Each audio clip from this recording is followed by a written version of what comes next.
अस्सलामुअलैकुम।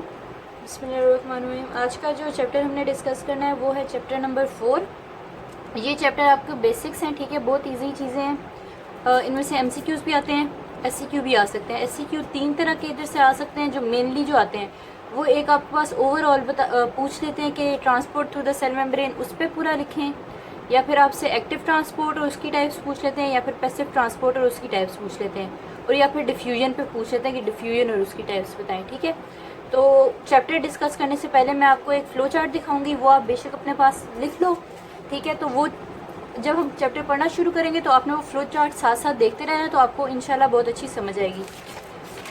Flow chart कुछ ये है कि पहले आपके पास ट्रांसपोर्ट है, ठीक है। अब उस ट्रांसपोर्ट को हमने दो में डिवाइड किया हुआ है, स्मॉल साइज़ पार्टिकल्स के लिए और लार्ज साइज़ पार्टिकल्स के लिए। लार्ज साइज़ पार्टिकल्स जो है उनमें एक्सोसाइटोसिस है आगे, और एंडोसाइटोसिस है। एक्सोसाइटोसिस जो मटेरियल बाहर जाता है सेल से, और एंडोसाइटोसिस जो अंदर आता है। और एंडोसाइटोसिस को आगे से दो में डिवाइड किया हुआ है, पिनोसाइटोसिस एंड फेगोसाइटोसिस। ठीक हो गया, ये होगी लार्ज साइज पार्टिकल्स की ट्रांसपोर्ट। स्मॉल साइज पार्टिकल्स में आपके पास क्या आ जाता है, पैसिव ट्रांसपोर्ट होता है, एक्टिव ट्रांसपोर्ट होता है। पैसिव ट्रांसपोर्ट में आपके पास एटीपी की ज़रूरत नहीं होती, वो अलोंग द कॉन्सेंट्रेशन ग्रेडियंट होती है। और एक्टिव ट्रांसपोर्ट में आपके पास एटीपी की ज़रूरत होती है, वो अगेंस्ट द कॉन्सेंट्रेशन ग्रेडियंट होती है। पहले हम पैसिव ट्रांसपोर्ट डिस्कस कर लेते हैं। पैसिव ट्रांसपोर्ट आगे से आपके पास दो में डिवाइड है। पहले बेसिक पैसिव ट्रांसपोर्ट डिफ्यूजन होती है, और डिफ्यूजन फिर आगे से दो में डिवाइड की हुई है, सिंपल डिफ्यूजन, फैसिलिटेटेड डिफ्यूजन। अब सिंपल डिफ्यूजन जो है उसके दो तरीके होते हैं। सिंपल डिफ्यूजन के भी आगे आपके पास दो तरीके हैं, ठीक है। एक आपके पास थ्रू चैनल्स होगी, प्रोटीन चैनल्स, उसमें आपके पास एग्जांपल हो जाती है वाटर की, एक्वापोरेंस के थ्रू, ठीक है। और दूसरा जो है आपके पास directly through the lipid bilayer. Directly through the lipid bilayer, उसमें आपके पास गैसेज आ जाती हैं, ऑक्सीजन, कार्बन डाइऑक्साइड और अल्कोहल आ जाता है, ठीक है। ये आपके पास सिंपल डिफ्यूजन आगे से दो में डिवाइड है। फैसिलिटेटेड डिफ्यूजन जो है वो डिफ्यूजन है जिसमें आपके पास चैनल्स की ज़रूरत नहीं होती, ना ही डायरेक्टली हो सकता है। फैसिलिटेटेड डिफ्यूजन में आपके पास कैरियर प्रोटीन्स की ज़रूरत होती है, और कैरियर प्रोटीन की एग्जांपल में आपके पास ग्लूकोज और अमाइनो एसिड आ जाते हैं, ठीक है। ये कैरियर प्रोटीन के थ्रू अंदर आते हैं। ये आपके पास पैसिव डिफ्यूजन होगी, पैसिव ट्रांसपोर्ट होगी। आगे आप एक्टिव ट्रांसपोर्ट देखो तो वो दो में डिवाइडेड है, primary active transport and secondary active transport. Primary active transport में आप क्या क्या तीन एग्जांपल्स लिखोगे, सोडियम पोटेशियम पंप हो गया, कैल्शियम पंप हो गया, और प्रोटॉन पंप जो है, ये आपके पास प्राइमरी एक्टिव ट्रांसपोर्ट की एग्जांपल है। और सेकेंडरी एक्टिव ट्रांसपोर्ट जो है वो आगे से दो में डिवाइडेड है। को ट्रांसपोर्ट मतलब दोनों जो पार्टिकल्स हैं, दोनों जो मॉलिक्यूल्स हैं वो एक ही डायरेक्शन में आ रहे हैं। काउंटर ट्रांसपोर्ट, दोनों पार्टिकल्स जो है ऑपोजिट डायरेक्शन में जा रहे हैं, मतलब एक सेल के अंदर आ रहा है तो दूसरा सेल के बाहर जाएगा। को ट्रांसपोर्ट में आपके पास एग्जांपल आ जाएगी सोडियम ग्लूकोज पंप की, और काउंटर ट्रांसपोर्ट में आपके पास हो जाएगी सोडियम हाइड्रोजन पंप, और आपके पास सोडियम कैल्शियम पंप। ठीक हो गया, ये आपके पास ओवरऑल सारी जो चैप्टर की समरी है ये वो है, ठीक है।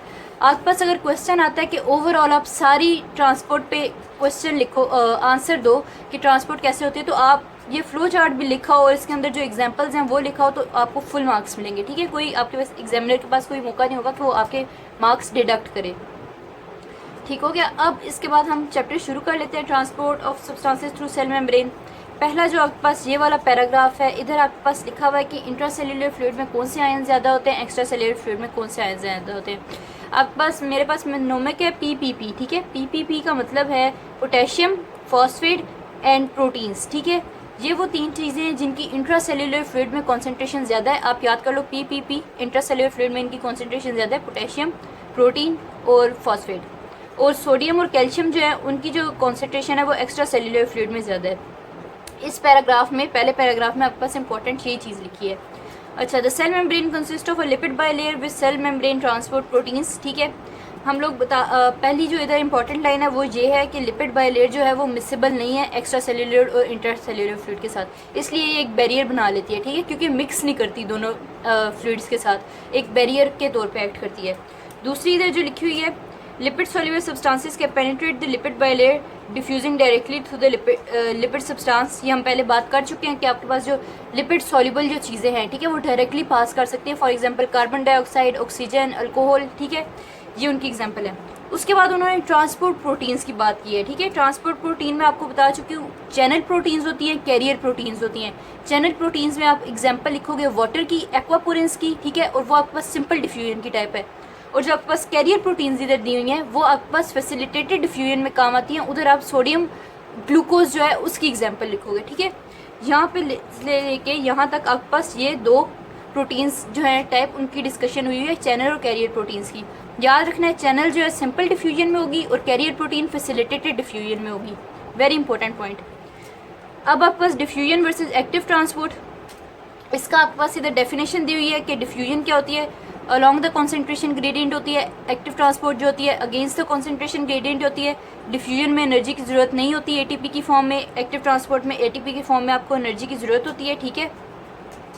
उसके बाद डिफ्यूजन की उन्होंने बताई हुई है एक किस तरह होती है, ये ज़्यादा डिटेल में आगे आप पढ़ोगे। इधर से 2 पॉइंट जो है ये आपने बस रीड कर लेना है, ठीक है। ये आगे बहुत ज़्यादा डिटेल में डिस्कस हुए हैं, ठीक है, तो इसलिए मैं इस जगह पे एक्सप्लेन नहीं कर रही, आगे मैं आपको समझाऊंगी।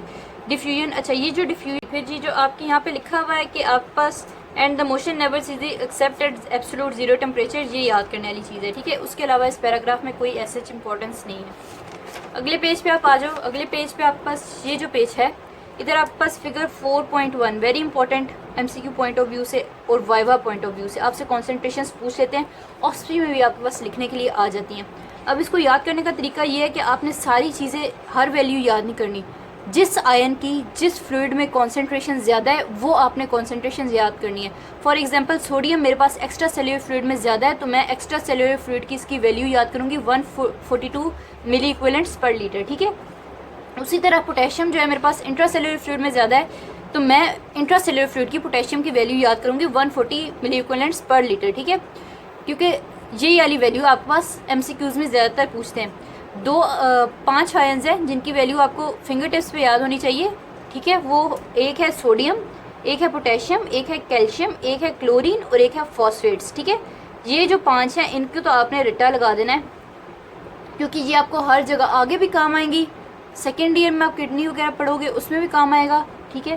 तो ये आपको 5 वैल्यूज़ आनी चाहिए। उसके बाद फिगर 4.2 ठीक है। फिगर 4-2 हम लोग कंपेयर करेंगे आगे वाले पैराग्राफ में जब हम पढ़ें diffusion through the cell membrane. अच्छा अब इसमें देखो आप ये पूरा जो यहाँ से diffusion through the cell membrane इसमें सारे डिफ्यूजन की बात की हुई है जो मैं आपको इस पिक्चर से समझाती हूँ, ठीक है।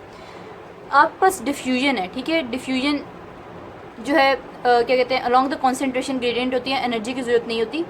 उसको आपने 2 में डिवाइड किया है, एक सिंपल डिफ्यूजन है, एक फैसिलिटेटेड डिफ्यूजन है, ठीक है। सिंपल डिफ्यूजन आप याद कर लो, सिंपल डिफ्यूजन वो डिफ्यूजन है जिसमें कैरियर प्रोटीन की ज़रूरत नहीं होती। फैसिलिटेटेड डिफ्यूजन वो डिफ्यूजन है जिसमें कैरियर प्रोटीन की ज़रूरत होती है। अब फैसिलिटेटेड डिफ्यूजन को भी आगे से आपने 2 में डिवाइड किया हुआ है, एक चैनल प्रोटीन के थ्रू, उस चैनल प्रोटीन की एग्जाम्पल में आप लिखोगे एक्वापोरिन्स वाटर, ठीक हो गया।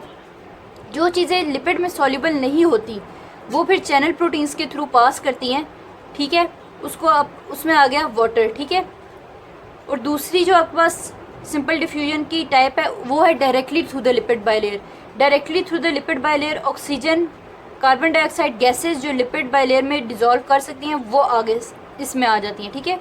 तो आपके पास डिफ्यूजन है, डिफ्यूजन में आपने सिंपल डिफ्यूजन फैसिलिटेटेड डिफ्यूजन में डिवाइड किया। सिंपल डिफ्यूजन आगे से चैनल प्रोटीन्स के थ्रू हो सकती है या फिर डायरेक्टली थ्रू लिपिड बाइलेयर हो सकती है, और फैसिलिटेटेड डिफ्यूजन कैरियर प्रोटीन्स के थ्रू हो जाएगी, ठीक है। ये आपके पास इधर से लेके इधर तक पूरे पैराग्राफ में इसी बात का जिक्र हुआ है, ये आपने पढ़ लेना है। अब आपके पास आ गया है diffusion of lipid soluble substances through the lipid bilayer. ये वही बात है कि लिपिड सॉल्युबल जो गैसेज हैं वो आपके पास directly through the lipid bilayer pass करती हैं, इस पैराग्राफ में वो बात हुई है। Diffusion of water and other lipid insoluble molecules through the protein channels, इसमें यह बात हुई है कि जो वाटर है या फिर जो अदर लिपिड क्या कहते हैं इनसॉल्युबल पार्टिकल्स हैं, ठीक है, वाटर हो गया, यूरिया हो गया, ये सारे जो हैं चैनल्स के थ्रू पास करते हैं, ठीक है। ये चैनल्स के थ्रू पास करते हैं। और इधर आपके पास ये लिखा हुआ है, ठीक है। और आपके पास इधर लाइन है 13 different types in various cells of mammal. Aquaporins की 13 डिफरेंट टाइप्स हैं, ये आपको पता होना चाहिए कि कितनी टाइप्स हैं, ठीक है। उसके बाद यहाँ पे जो है आपके पास ये जो पैराग्राफ दिया हुआ है इसमें आपके पास एक रिलेशन दी हुई है, ठीक है। साइज़ की रिलेशनशिप दी हुई है डिफ्यूजन के साथ, मतलब यूरिया और वाटर को कंपेयर किया हुआ है। ये यूरिया और वाटर जो हैं दोनों जो हैं प्रोटीन चैनल्स के थ्रू पास करते हैं सेल मेम्ब्रेन में, मगर वाटर जो है वो ज़्यादा जल्दी पास करता है, 1000 टाइम्स उसका रेट ऑफ डिफ्यूजन ज़्यादा है यूरिया से। क्यों? क्योंकि वाटर का साइज़ छोटा है यूरिया के कंपेयर्ड, यूरिया बड़ा है तो इसलिए उसका रेट ऑफ डिफ्यूजन स्लो है। बस इधर ये साइज़ और डिफ्यूजन की जो रेट है उसकी रिलेशनशिप है कि साइज़ जितना बड़ा होगा उतना कम आपके पास डिफ्यूजन होगी। अच्छा, डिफ्यूजन थ्रू प्रोटीन पोर्स और channels, selective permeability and getting off channels. अच्छा, इसमें जो आपके पास दी हुई है यहाँ पे आपके पास पोर्स का बताया हुआ है कि पोर्स होते क्या हैं, ठीक है। उसकी डेफिनेशन है, आपको पता होना चाहिए। Pores are composed of integral cell membrane proteins that form open tubes to the membrane and are always open, ठीक है। पोर्स आर ऑलवेज ओपन, ये आपको पता होना चाहिए। अच्छा, उसके बाद आपके पास बताया हुआ है कि पोर्स जो हैं उनकी सिलेक्टिव परमिएबिलिटी होती है। सिलेक्टिव परमिएबिलिटी का मतलब है कि सिर्फ एक पार्टिकल या फिर एक टाइप के पार्टिकल्स को वो अंदर जाने देंगे, बाकियों को नहीं जाने देंगे। और अब उस सिलेक्टिव परमिएबिलिटी की बेसिस जो है वो भी डिस्कस हुई हैं। एक बेस है उसका डायमीटर पोर का, और दूसरा जो है वो है चार्ज ऑन द पोर, ठीक है। सपोज करो आपके पास एक पोर है, उसका डायमीटर है 1, तो वो 1 से कम जितना भी साइज़ है उन सारे पार्टिकल्स को अंदर जाने देगा, मगर 1 से बड़ा जैसे 2, 3, 4 जो साइज़ है जिन पार्टिकल का, उनको अंदर नहीं आने देगा, ठीक है। एक ये उसकी सिलेक्टिव परमिएबिलिटी की बेस होगी, और दूसरा चार्ज होगी।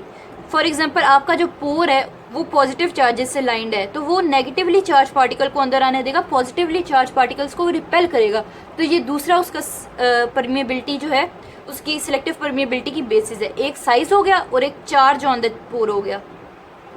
उसके बाद आपके पास क्या है, उसके बाद आपको बताया हुआ है कि प्रोटीन चैनल्स जो हैं उनकी दो इंपॉर्टेंट कैरेक्टरिस्टिक हम ऊपर डिस्कस कर चुके हैं, और आगे से उनकी दो टाइप्स भी डिस्कस की हैं, ठीक है।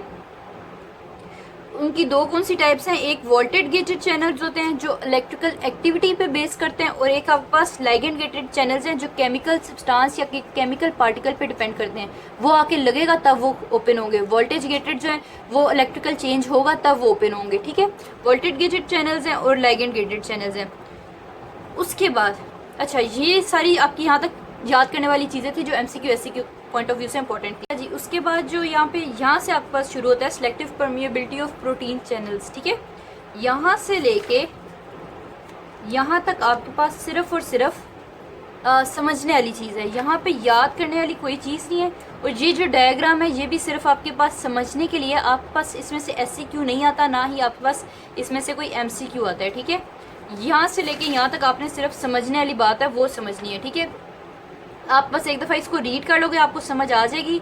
इसमें बस बात की हुई है कि पोटेशियम जो है वो सिलेक्टिवली परमिएबल कैसे होता है, ठीक है, और जो सोडियम है वो सिलेक्टिवली परमिएबल कैसे होता है, ठीक है। चैनल्स जो होते हैं पोटेशियम और सोडियम के, पोटेशियम वाले में डिस्कस किया हुआ है उसका टेट्रामेरिक स्ट्रक्चर, ठीक है। और उसके बाद बताया हुआ है कि उसमें एक सेंट्रल पोर होता है जिसके ऊपर सिलेक्टिविटी फिल्टर होता है। उस सिलेक्टिविटी फिल्टर की बेसिस पे वो सिर्फ पोटेशियम को अंदर आने देता है, ठीक है। और सोडियम वाले में आपके पास डिस्कस किया हुआ है कि सोडियम का जो चैनल है उसके अंदर आपके पास नेगेटिवली चार्ज आयंस जो होते हैं वो लाइन की होते हैं, तो वो सोडियम को जो है पॉजिटिवली चार्ज आयन है उसको अट्रैक्ट करते हैं और उसको अंदर आने देते हैं, ठीक है। ये दो आपके पास सिर्फ समझने के लिए दो चीज़ें दी हुई हैं, ये आपने सिर्फ समझना है, ठीक है। इसमें से MCQ SCQ नहीं आता। अब आपके पास गेटिंग ऑफ प्रोटीन चैनल्स, ठीक है, very important. Getting off protein channels में वोल्टेज गेटेड चैनल्स हैं और केमिकल लाइगेंड गेटेड चैनल्स हैं। इनकी एग्जांपल्स आपने याद करनी है और इनकी डेफिनेशंस आपको पता होनी चाहिए, ठीक है। वोल्टेज गेटेड कौन से और केमिकल गेटेड कौन से।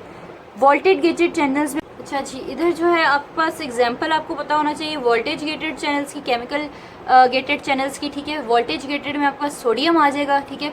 सोडियम जो चैनल होता है वो हमेशा बंद होता है, ठीक है। अंदर से नेगेटिवली चार्ज जो पार्टिकल्स होते हैं उनसे लाइन होता है, हमेशा बंद होता है। जैसे ही वो नेगेटिवली चार्ज पार्टिकल्स जो है उनमें थोड़ी सी चेंज होती है, आपका लेस नेगेटिव होता है वो चैनल, तो साथ ही वो ओपन हो जाता है और सोडियम अंदर आ जाता है, ठीक है। तो सोडियम चैनल जो है वो वोल्टेज गेटेड चैनल हो गया, और जो केमिकल गेटेड चैनल है वो एसिटाइलकोलिन चैनल है, ठीक है। वो आपको याद होना चाहिए कि एसिटाइलकोलिन जो है वो केमिकल लाइगेंड गेटिंग से काम करता है और आपके पास वोल्टेज गेटिंग से सोडियम काम करता है।